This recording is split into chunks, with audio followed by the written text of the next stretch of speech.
और उसके बाद हम सब बिल्डिंग के दूसरी तरफ चले गए। सरफराज भाई दानिया को यह जगह बहुत पसंद आई और यह सब बहुत ही आदर्श है। मैंने बहुत से मुल्क देखे हैं, हीरा और सुल्ताना, लेकिन आप लोग मानते हैं कि यहाँ आकर जिस तरह की शांति मिली है वैसी शांति कभी कहीं महसूस नहीं हुई। मैं चाहता हूँ पापा भी हमारे साथ थे। मैं चाहता हूँ वो हमें अपने जीवन में पहले ही पाकिस्तान ले आता। दानिया की आंखों में फिर आंसू भर आए। हीरा और सुल्ताना उसके साथ बड़े स्नेह से पेश आ रहे थे।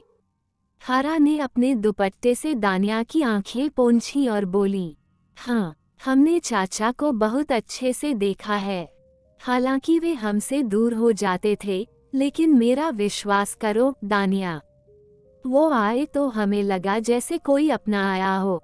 हमने उनसे कई बार कहा कि चाचा, जब भी पाकिस्तान आओ हमारे साथ रिहा करो, लेकिन ये शब्द कहकर सुल्ताना चुप हो गई। उसके बाद हम वापस ताया आबू सेक्शन में आ गए। ताया आबू ने कहा, अगर आप लोग आराम करना चाहते हैं। नहीं, कैसा आराम, कितनी लंबी उड़ान थी। ऐसा लगा जैसे हम एक जगह से दूसरी जगह कदम रख गए हों। उसी समय नादिर खान एसएचओ का फोन आया।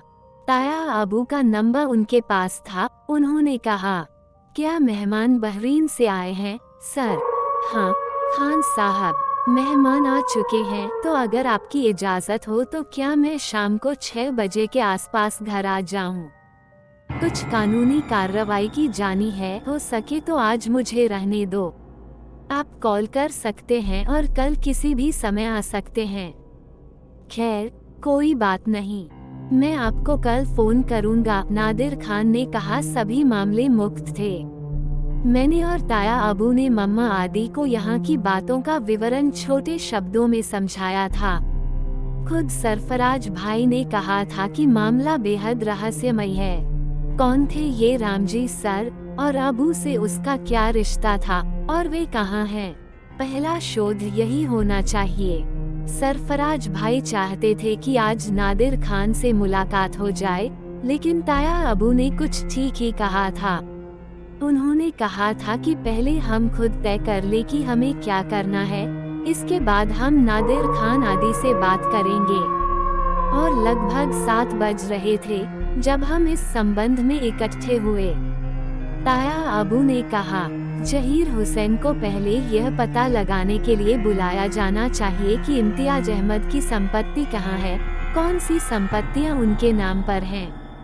इम्तियाज को कम से कम अपने बेटों को अपने भरोसे में रखना चाहिए था, लेकिन वैसे भी अब उनकी कोई भी आलोचना पूरी तरह से अनुचित है। यह होगा जहीर हुसैन को बता दे कि जायदाद वगैरह का सारा ब्यौरा भाभी साहिबा की जानकारी में है। देखिए, हकीकत यह है कि दुनिया बहुत बुरी हो गई है। असली चीज हमारे सामने है, शक्लें नहीं आ रही हैं।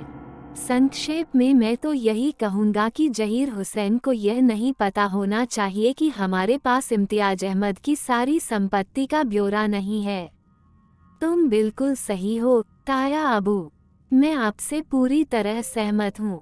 कितनी उलझी हुई बातें हैं, परिवारों में इतनी वैमनस्यता है। बड़े आश्चर्य की बात है कि एक साथ जन्म लेने वाले इस तरह एक दूसरे से बिछड़ जाते हैं। अबू ने कभी अपने परिवार के बारे में ज्यादा जानकारी नहीं दी। हाँ, वो पाकिस्तान के कोने कोने की तारीफ करते और जब भी घर वालों का जिक्र होता तो वह नाराज हो जाते। उनके साथ कुछ ही ऐसे किस्से जुड़े होते थे जिन्हें बताते हुए उन्हें अफसोस होता है। इससे अधिक कुछ नहीं कहा गया। मन में कई सवाल थे, लेकिन उनका सम्मान भी एक बाधा था। तभी अचानक रात के करीब 8 बजे जहीर हुसैन एडवोकेट आ गए। वह सभी से मिले। जहीर हुसैन ने कहा, मुझे खेद है कि मैं पहले नहीं आ सका। मैं आज वास्तव में व्यस्त था, अन्यथा आप लोग, मेरा विश्वास करो, मैंने सोचा कि मैं हवाई अड्डे पर आपका स्वागत करूंगा। खैर, मैंने सुना है कि यात्रा अच्छी रही। यात्रा कितनी लंबी थी? सरफराज भाई ने जहीर हुसैन से गरिमापूर्ण तरीके से हाथ मिलाते हुए कहा, आपकी अनुपस्थिति में आपका परिचय हुआ है, आप यहाँ आए हैं, धन्यवाद।